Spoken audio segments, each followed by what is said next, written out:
listening to Shut Up and Invest. All right. Welcome to another episode of Shut Up and Invest. The host with the most, J Money, is in the house. What's going on, my dude? What is going on, everybody? Welcome back to Shut Up and Invest. We've missed you. Happy to see you back. Happy to see my sexy co-host, let's say Kevin.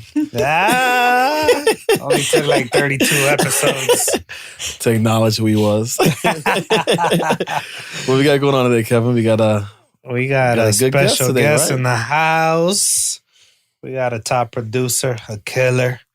She killing the game in the South Florida real estate market. I hear that. And it's a special twist, and it's something that we've talked about before on the show.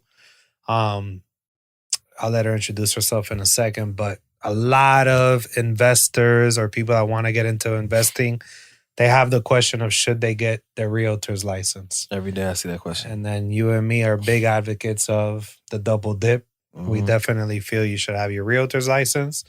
The state, there's a state that just recently, was it Illinois, yeah. That just required for you to do any kind of... Yeah, they came out with some kind of statute that if you don't have a license, you can't Wholesale, yeah.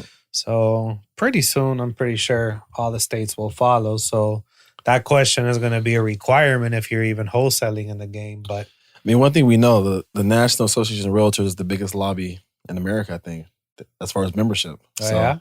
They have power. They have lots of power. Who we got in the house? Introduce yourself. Tell us what market you in, Miss Thing. Hi, guys. My name is Natalie, also known as the Deal Maker. The Deal Maker. She got a nickname already. Since day one. I'm in South Florida. Before she made a deal. She was a deal maker. Who gave you that nickname? That guy. Okay, I was going to say. Because you can't give yourself nicknames. We talked about this before. All right, cool.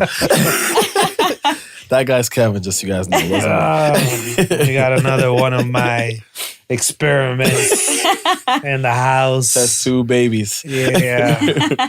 So, you tell us a little bit about what you currently do. What's your focus? How you even get into the game?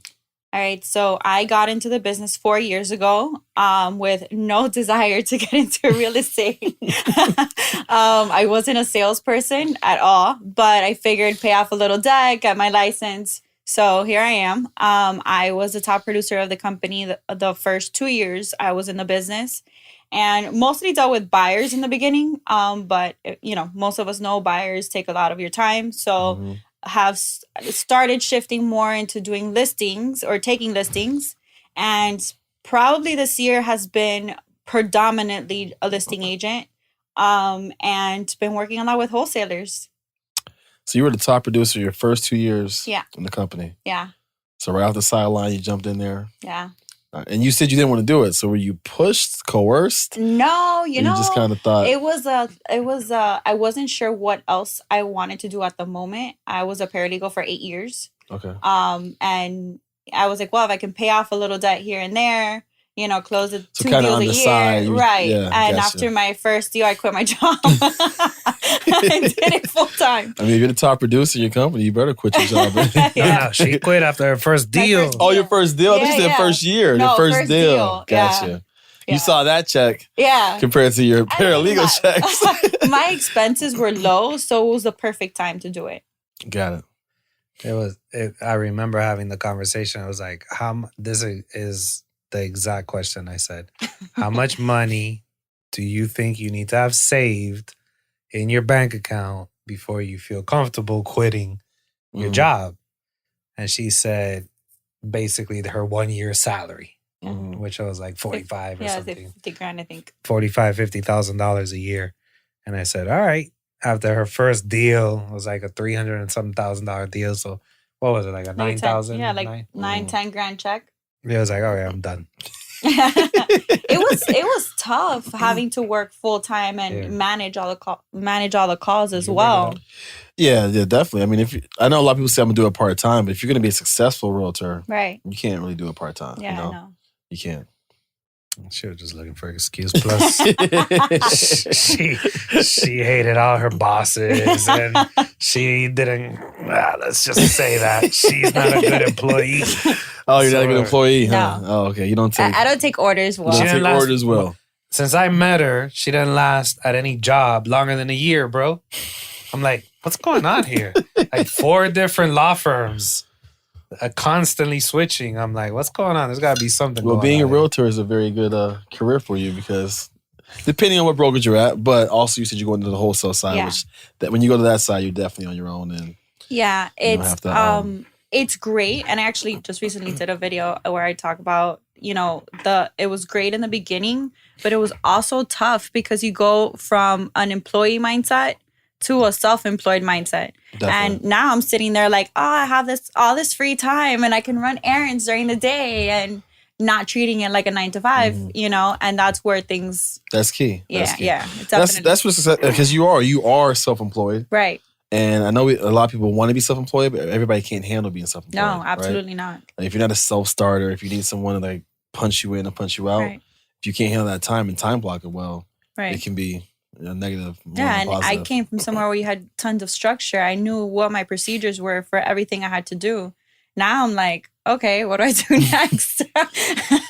So you mentioned the buyers part, which I was a ex-buyers agent, so Okay. I did all buyers for years. And you're right, you can show buyers, especially if you're doing retail buyers. That's a lot of time. Which Right. means the people that want to buy their first home or their second home and they want to live in the property. Exactly. So they're super picky about the kitchen and the bathroom. And Uncle Pepe has to come and check the plumbing after Yeah. after they show Nana and Tia and all that stuff. Yeah. Yep. Learning my Spanish people, you see that. But that can run you ragged, Yeah. and it becomes very tiresome. And I know how that is. So how was that experience at first with the buyers? It's easier to get in with buyers, though. I will say Buyers that. come easier for sure. I want to consider myself pretty good at building relationships. So buyers for me are slam dunks. Mhm. And I don't want to say that, No, know, I get but it, definitely. Yeah. but it's easier. Mhm. And you're a woman, you're more nurturing. It's easier for me. Yeah, and as long as the buyers qualify and improve, you have to just figure out what they want, find Right. what they want, and Right. nurture that relationship. So I definitely Right. agree. I It mean, is the easier. tough part is that, so I was doing a coaching program that my coach explained, you should not handle more than 7 buyers at the same time, because now you're not giving good service. So, I mean, with listings, you can handle how many ever listings, Mhm. and it's completely different. It is. It's 2 different sides. Yeah. Definitely. Plus, you got the buyers that you drive them around for 6, 7, 8 straight weekends. And then they say, you know what? We're just going to hold off for a little while and wait another year or 2, save some more money. I did the retail buyer thing for maybe a week. And then I was like, no, only investors. I'm not doing this no more. Yeah, what people don't understand is like 6, 7 weeks. That's a month and a half, 2 months that you're Right. dedicating 3 hours, let's say 4 hours on a Saturday. That's opportunity cost Mhm. because you don't have someone else that you're servicing. And At if that you same time. dedicated and invested a month and a half of effort to try to make the income, And that's then going to doesn't cover. happen. If they don't want to buy a house anymore, something Right. happens. It's like you just wasted. Absolutely. I don't want to say waste, but you wasted 6 Yeah. 6 weeks, of business. So Yeah. So Nothing then to you were predominantly, I would say, 90% buyers. Right. The bulk of your income, you started making 6 digits as a buyer's agent. Right.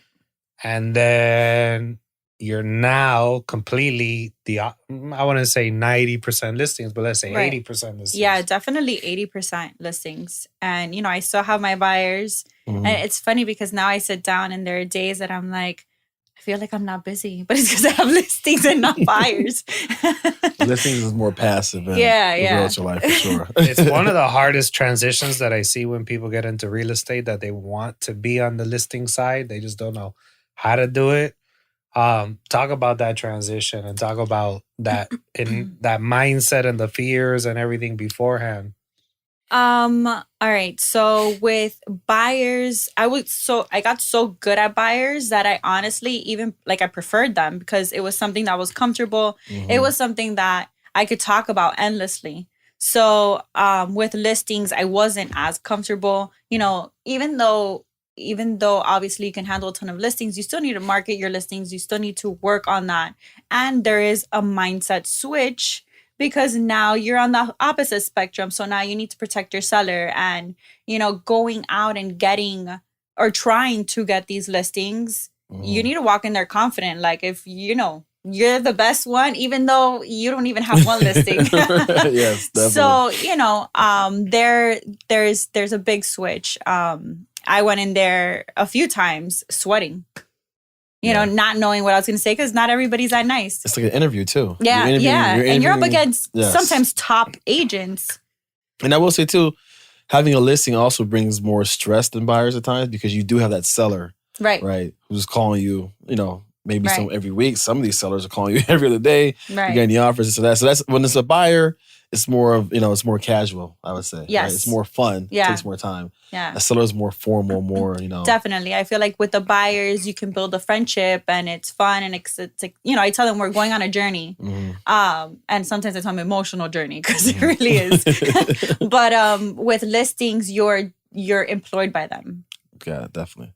And so you were doing mostly non-investment stuff, right? When you first started? Mostly non-investment, yeah. Okay. So how'd you transition to getting into investment? I started building a relationship with one wholesaler who needed someone to handle their retail stuff. Okay. They had no one at the moment. Well, they had... So an investor was a wholesaler. You would handle listing his stuff that he was going to flip or put back on the market? No. So whatever he didn't pick up as a wholesale deal, I walked in and turned it into a listing. So let's talk about that before you go. Yeah, kind of explain that, because that's what the important thing I want to hear about today is how you're getting both sides and not losing any leads, basically. Right. So, so this wholesaler contacts me. He had somebody going in, who really isn't an agent and focused mostly on investment. So they were only getting an acquisition guy, right? Like a rep, so just doing appointments. Yeah, so he was going to the appointments and he was getting maybe one a month. Mm-hmm. And then they hire me. I go in there and, the first 2 weeks, I think I got 7. Wow. And 7 because you're doing not just wholesale. If it doesn't work for wholesale, you're locking it up for right. So I walked in there blind. Like, they didn't know I was an agent. They had no idea? Nothing. Zero. Like, she's done it different ways. Yeah. In the beginning, but this first one, This first one, it was blind. They would schedule my appointment. They would book me on my calendar. And I would go in there. I knew, just enough to kind of get through, what I needed to say and kind of deter them from wanting a cash offer. Because at this point, they had already spoken to someone. They wanted market value. Mm-hmm. The property most of the times was in good condition. So it is a listing, but anytime they would mention Realtor to, they were like, oh, no. Yeah. So, you kind of have to go in there and charm them and explain to them what you do and your service. And, most times I was able to turn them around. You weren't on the phone first. You were just No, I never touched the phone with those. Let's break that down for a second. When you walk in there and take us through from the moment you walk in the door, what's kind of your mindset, some of the things you say, like what's the psychology behind when you're approaching this? And actually, how do you even prep before you even get there? All right. So the prep was running comps, checking to see what the sales were, checking to see if there was even any updated pictures on Google, because I had nothing. Yeah. And then reading through the notes of the conversation that the lead manager had with this person so that I can see what their expectation was. That was the bulk of the prep. And then walking into, the first few times I was dying. But, I walked in and I made them give me a tour of the property. Mm-hmm.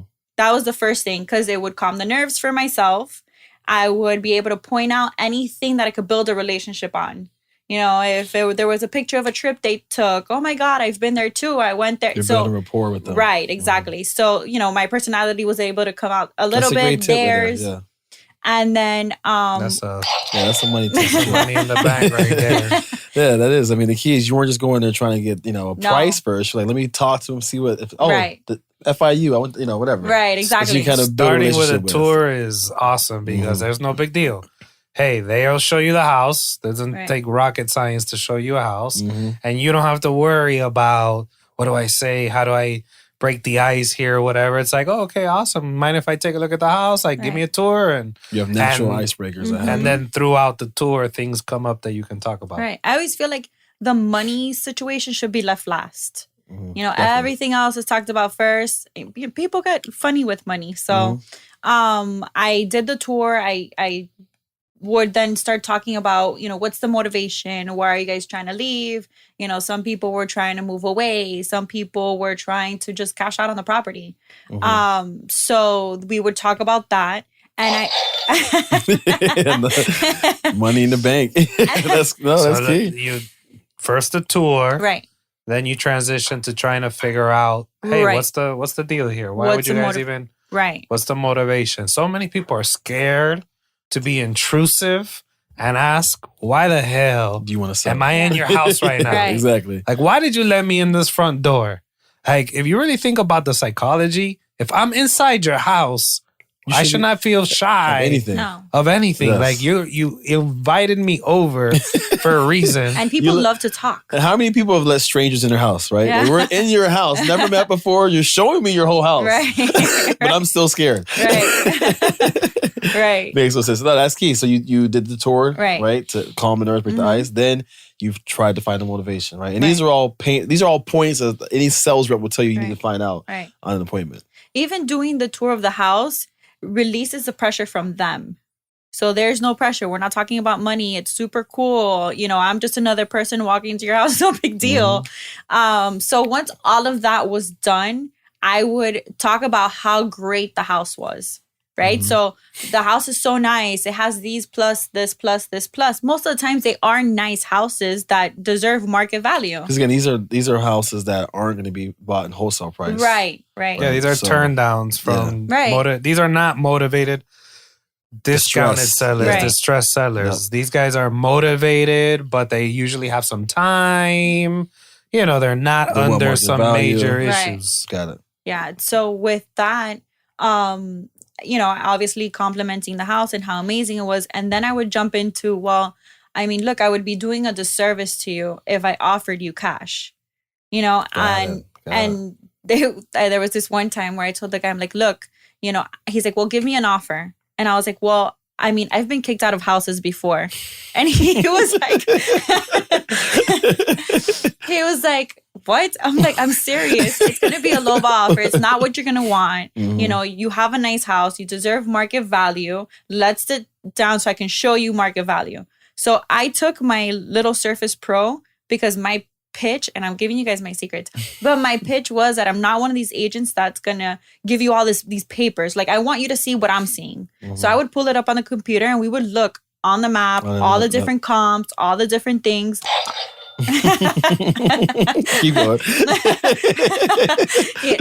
and they felt comfortable. Now they're trusting me, you know, and because you're outlining everything. Yeah. Right? Like, you're not, oh, here's the 3 comps. Right. I'm showing them everything. You know, and on top of that, when you print them out, you can't even see all the pictures. So you can't see the condition of the property you're trying to compare to. Yeah. You just see the front of the house. Great. So your key is, hey, realtors, quit bringing those 3 papers with the comps. Seriously. Or those 25 papers. I see some of them.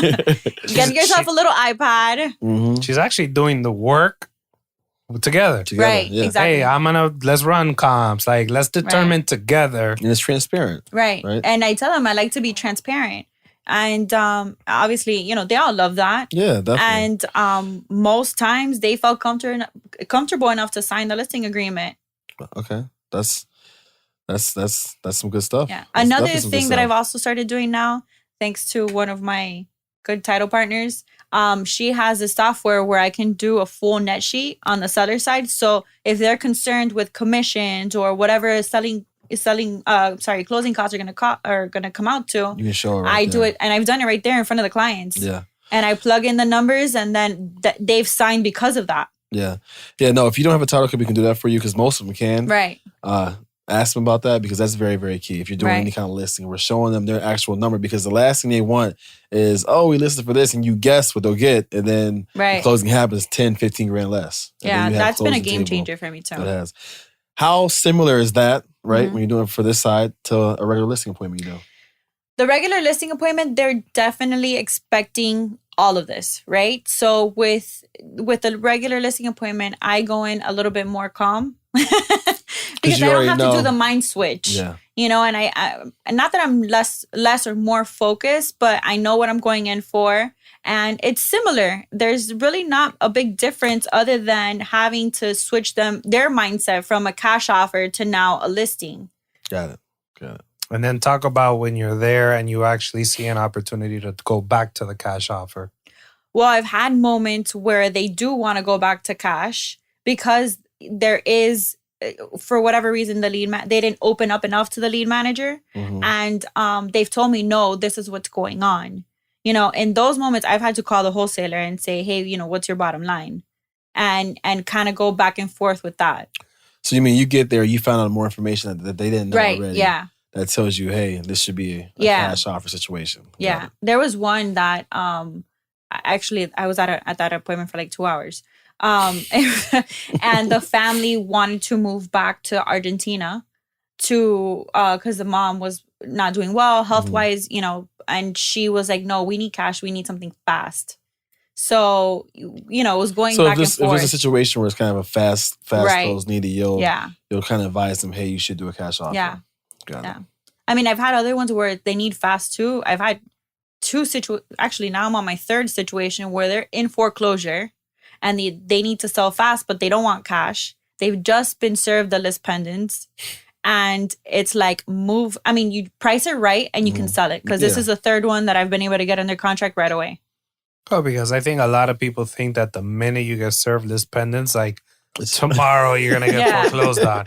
Yeah. I have had a few situations where the bank moves super fast, but if you get the right foreclosure defense, you could get yourself a few months. You can buy some time to be able to buy some time. But if your property's in bad shape and you're not going to get your money's worth, especially after commissions and closing costs, then selling quick, motivation, cash might be the best deal. Like, it just really depends on the situation. Right. But not everyone who gets a list pendants do they foreclose on. That's true. A week later. Yeah, definitely. That's something. But I mean, hey, some people freak out and that works out for investors because they're like, I just want to get out of this problem. I don't want to wait. I don't want to get an attorney. How much can you give me? And those are the opportunities that are out there all the time. How many current listings you have right now? Oof. I want to say 8, 7, 8. I think 8. And we wanted to do this show because how many investors out there are just so focused on the flips or just so focused on wholesaling and all their turn downs or all the conversations that they have, the minute people are not interested in their offer, they don't see the opportunity. And we're talking about average commissions, 2.5% to 3% off of 250, 300,000, 175,000. Like, do the math. This is good money being left on the table. And it's simply because trust me, I'm all about focusing on the one thing. I'm not saying you yourself has to be that realtor that masters this listing presentation and goes out on every single appointment. But partner, I mean, some of the partners you have now, what's a common percentage that you're negotiating? I have one that's a 35% referral. I have another one that's a 30% you get 35%? referral. No, I get 70. I get 65. They get 35. So of the commission? Right. Okay, I have another one that's 70-30. But you do all the work. Right. I do all the work. They book the appointment. Right. And then you handle it from there. Exactly. Yeah, and basically you're getting the listing, right? Right. So they're doing nothing. They're just waiting for the 30%. And if you do that a couple times a month, that adds up. It's a no-brainer. I mean, if you're not going out on the appointment or they're not accepting your offer, just a call center. Yeah. And you're usually just letting that die or you're putting them on some long-term marketing thing, if you know for a fact that they want to sell just not at your price point, how do you not partner with an agent that's good, obviously, because there's a lot of people. I mean, you said it before, the person that was doing it before you was booking 1 a month. Yeah. And you walked in and booked 7 in like 2 weeks. Another thing too, though, is there's a misconception. I was This was on Facebook the other day, and there's an argument between realtors and wholesalers, right? And I see it all the time. A lot of new wholesalers feel like realtors don't like wholesalers.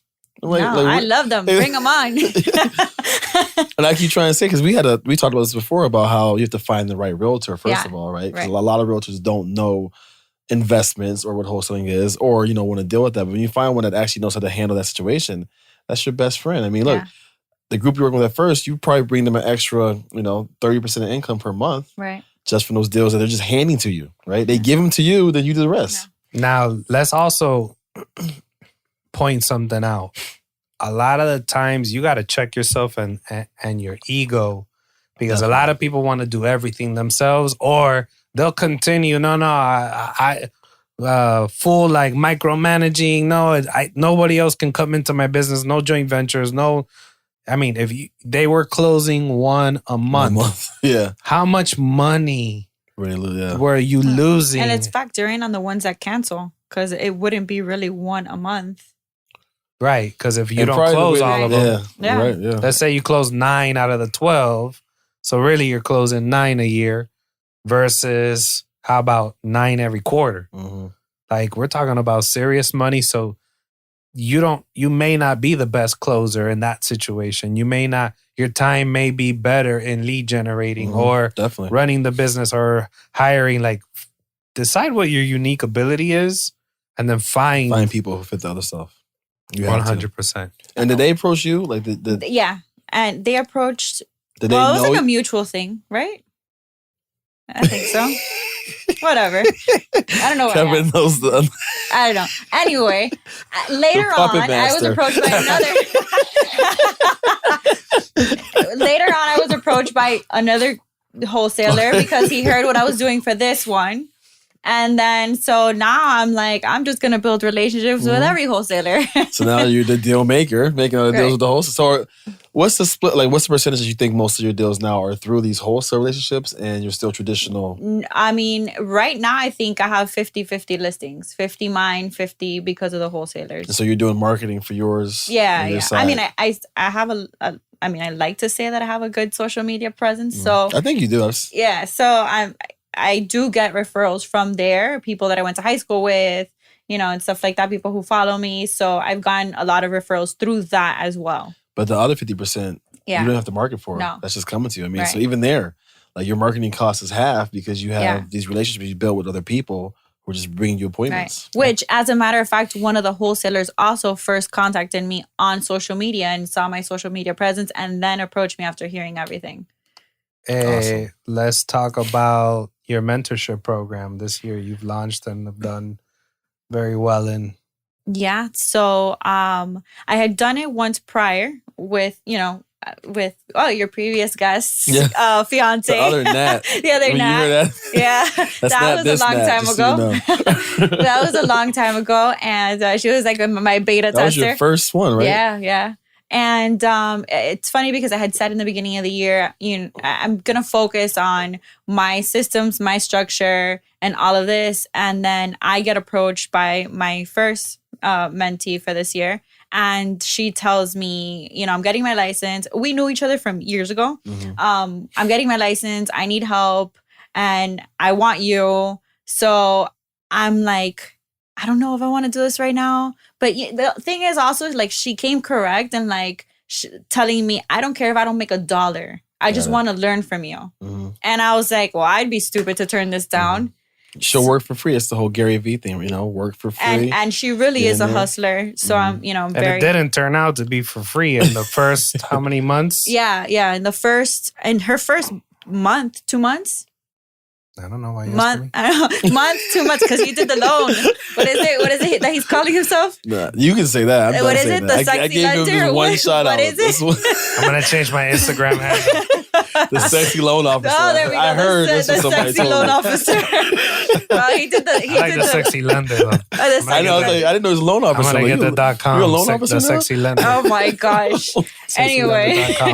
I just see the pictures. The GQ shot. After the detox, you can take after her, I think it was maybe the first 2 months, she closed her first deal. It was like a $500,000 investment property for her client. Okay. And now today she just closed another $500,000 for his brother. So for the same client's brother. Oh, okay. Yeah. So she's doing great. And you started mentoring her when? Like 4 months ago. So she's getting $1 million in sales. $1 million in sales. Wow. I think she's made almost the same thing she makes at her full-time job. Yeah. And now I have 2 other girls that just jumped on the deal maker bandwagon. So take me through your program. Like, what are you doing? Are you kind of like... So with Joanne, which was the first one, it was more of you're learning, I'm learning. You know, I've been a one-woman show for 4 years. So my biggest challenge is delegating. I can do everything myself better than anyone. I know. I feel the same way. It's tough. And when I was a Realtor, I was like you. I did everything. Yeah. I've been a one-stop shop forever. So with her, you know, from day one, I told her, listen, as much as you don't believe it, I'm going to learn as much as you're going to learn.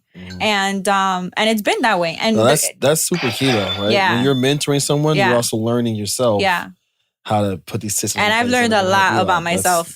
And then now I have 2 more girls. So with those 2 more girls coming on board, I told myself, okay, I need to offer value because now I'm mentoring them. I'm getting paid for this, but I need to offer something in return. I'm just not going to sit and collect. So now we're doing their social media posts are scheduled by Sunday. Everybody's turning in a template of their social media. Which you provided the template and the training. Exactly. Yeah. So they're scheduled for the week? For the week, yeah. And how many posts are you? So daily. A post daily with their caption, their hashtags, everything on it. I want to see it. And then on the story, I have a little column for Instagram story daily, a topic they're going to talk about during the day or something they're going to post for the day as well.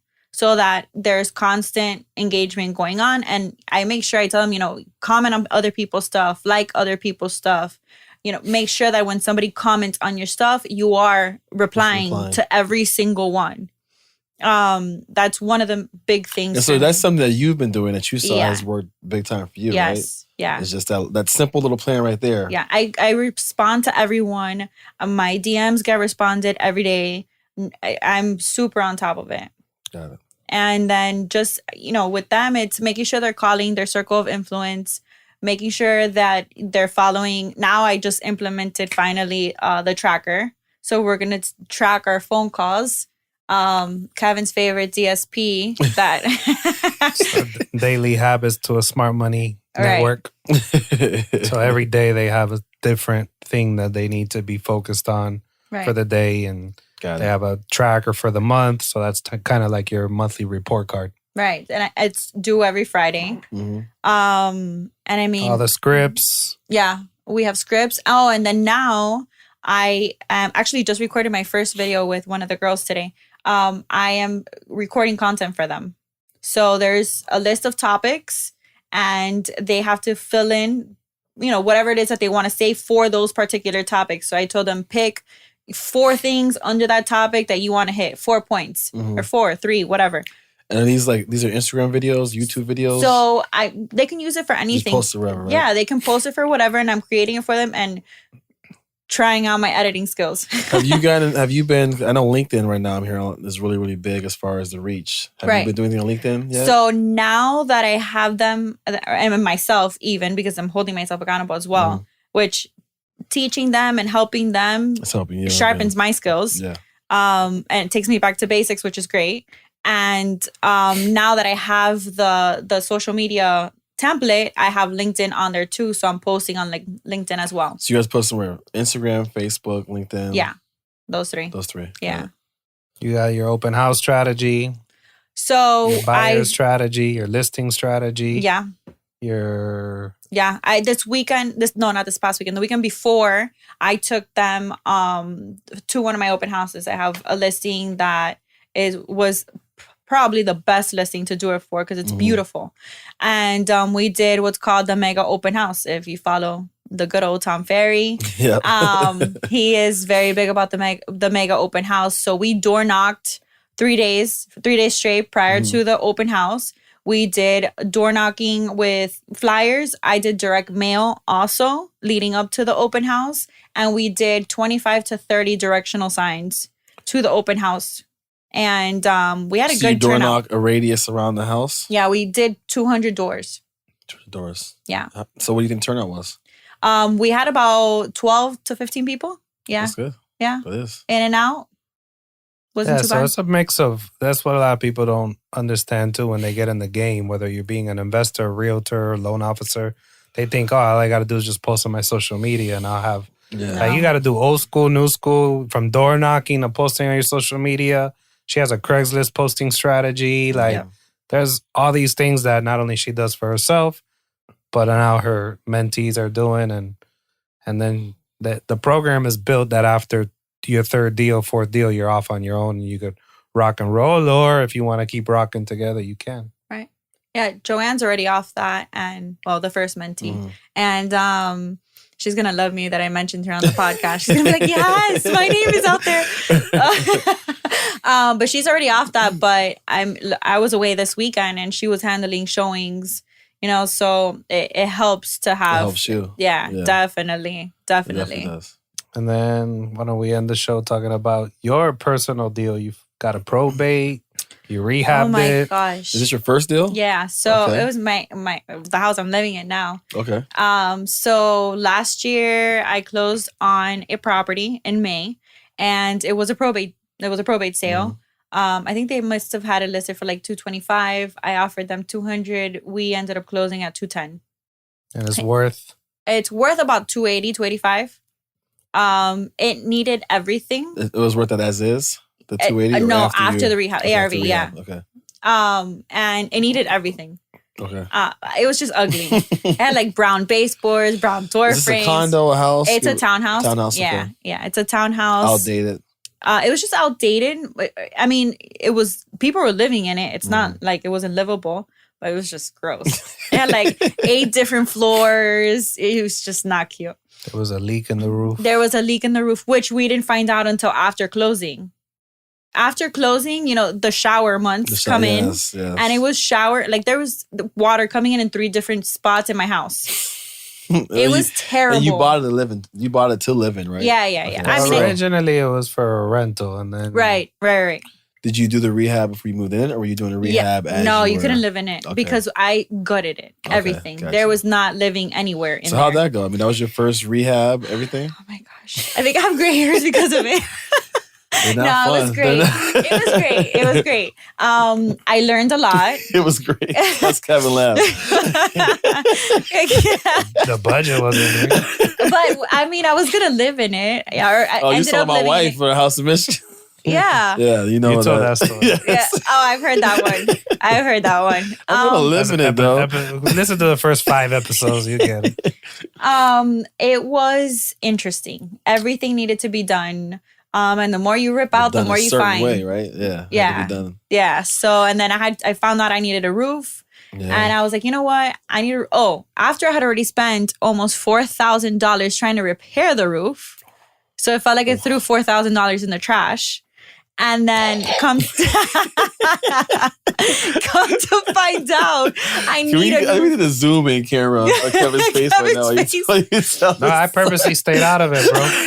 Because I knew that if I got involved. We just talked about, I purposely stayed out of it. That's the relationship I was like, we're going to have. You could deal with this on your own and learn the hard way. It's fine. You know what? I walk into my house now and I'm like, I love it. It's so beautiful. Because I really do. I mean, even when it was done, I was like super emotional. I was so happy. It's one of those things that growing up, I was a daddy's girl, So it was not something that I ever thought I would be able to do on my own. Got it. So the fact that I was able to do it. Did you run the whole thing? I mean, you hired out, you ran the rehab, and you coordinated it all. Yeah. Well, I was very fortunate that one of my family members, that's what he does for a living. So it was I had that help. Plus, I had another friend who recommended a tile place where my tile came out. The actual material for my tile was cheap. I got a good price on the tile. But I mean, and then I did my roof and windows on white green. Like at the end, I was like, that's it. I'm committed. I'm going all in. So you got that you're living in, right? Yeah. So what's your goal now? You're looking to get an investment property? So yeah, I want to get a multifamily after. So even if I have to put work into it, my dad wants to partner up on it. So that'll be fun. Now, are you doing marketing for that? Are you looking for that off market right now? Are you not doing yet. Cold call anything or not yet? Not yet. I need to first. I just got out Did of that just finish? Yeah. That rehab just finished recently? It recently? finished in January. Okay. December, January. Yeah. You know it's October. PTSD. Just finished.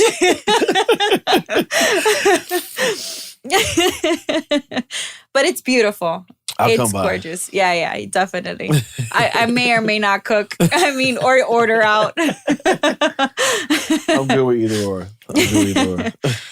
What are some of the tools or softwares right now that you're into and using? Oh my gosh, I absolutely love my CRM. Which is what? Chime. I Yeah. heard that one. My broker actually, it's mandatory for the whole brokerage to use it. And it's fine because I love it. It's just super user friendly. It's very modern. It's not overwhelming and easy to look at. So I'm not a super techie person, so that works for me. Yeah, some CRMs can be way too much. Yeah. And I was using a different one before that I wasn't even using everything that I had. So this one I love, and I work, with my 2 screens. I have that one open on one side. I have the other one, whatever I'm working on open on the other side, and I'm good. Got it. So Chime. Okay. Yeah, Chime.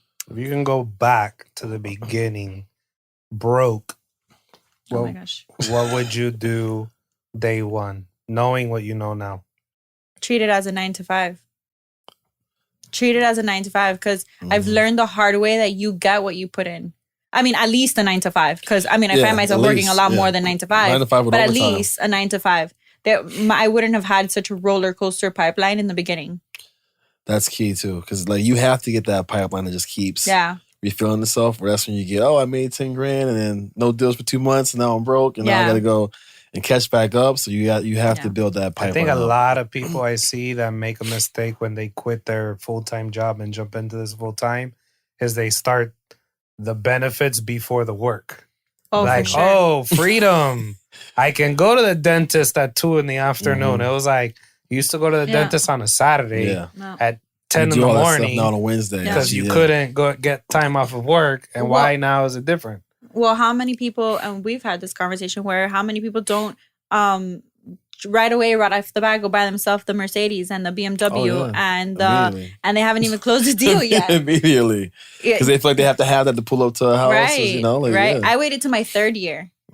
My 3rd year. My broker told me that early. He said, look, when you start getting checks, they're going to be big checks. Don't make the mistake to go buy the Lexus or the Benz. It's the same conversation we would have. Nope. And I talked her off the ledge a couple times. Yeah. She's like, it's time. I'm like, no, it's not. Well, when I did do that, I actually bought the car or leased the car right the month before I got the house. And I had told myself once my credit is where I want it to be, because I don't want to give a down payment. I don't want to have a big pay, anything ridiculous. I wanted it to be completely debt free. And I told myself once that happens, I'll allow myself to do it. And that's exactly what I did. For a full year, I paid everything off except for my student loans. But sorry, government. Yes. And then, we'll talk about that. And then I went and I got the car. I didn't put anything down. I called the broker. I told him what I wanted, and that was it. No, but that is key. People get a few checks. Yeah. Like you said, they start taking time off. No, and look, she was the top producer in her office and wasn't driving the cars that everybody else was driving. You know how many times and I'm sure everybody told told Miami me too. Miami is like you think you have to. So that's even more powerful. And everybody all the time in the office was like, it's about time for you to get a new car. And I didn't didn't even have a bad car. It just wasn't a fancy car. Mm-hmm. Oh, you're doing well. You're making good money. What car was it? I had a Jetta. I had a Volkswagen Jetta. Like a 2014 and like 2015, 16, 17. Are you kidding me? And then you got... And then now I got a Benz. Yeah. But you waited your time. Yeah, until it made sense. But I drove up to plenty of houses in my Jetta and I was fine. Yeah. Good deal. Yep. So what's the goal now? What's the goal? So I definitely want to completely go to listings and have, ladies that I have working with me handling all buyers. You want to have buyers agents. So I want, turn them into buyers agents. And I don't think I could ever stop completely what I'm doing because I really enjoy it. But I would like to be able to have, a team in place to handle as much and just be the rainmaker. And then have a few rental properties and relax. Do you have a goal to be a broker? Not really. No? It's a lot of liability. It is. I'm a broker with no agents. Because of that exact word you said, liability. Yeah. I don't know. No, it's not. I never, if you do it small, like maybe just you and your team, that, I like just that kind of model, but. Yeah, just now having, the girls that are working with me, it's work. Imagine having 20. I couldn't do it. No. I couldn't do it. Nightmares. Anybody who's interested in talking to you, to pick your brain, even possibly hire you or the mentee program, how can they find you? They can find me on Instagram, Natalie_Rivero. River, I don't know. That's how it's spelled. For the non-Miami people. Yeah. That'll probably be the easiest way to reach me. River with the, I've never. Yeah. On your Instagram? Yeah, Instagram. I answer my DMs. On there yeah. And I answer my DMs all the time because I get leads from there. What? NatalieRivero.com. And you looking for more mentees or? I think I'll cap out at 5 at a time. And as they start, going through it, I'll start replacing. But got it. Like Joanne just graduated, so I can take on. She has room for 3. Yeah. Use the shut up and invest code for special pricing.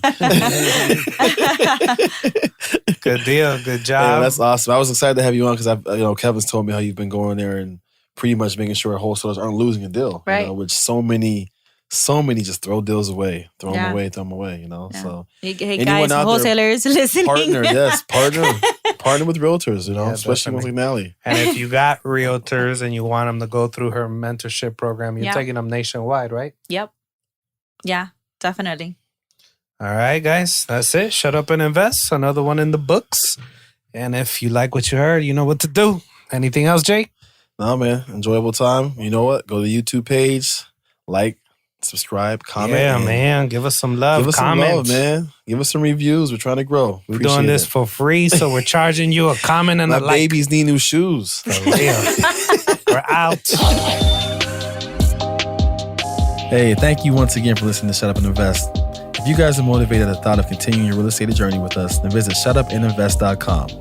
There you can join a community and take advantage of more free resources. And don't forget, please like, comment, and subscribe to this podcast so you're first to hear our new content every week.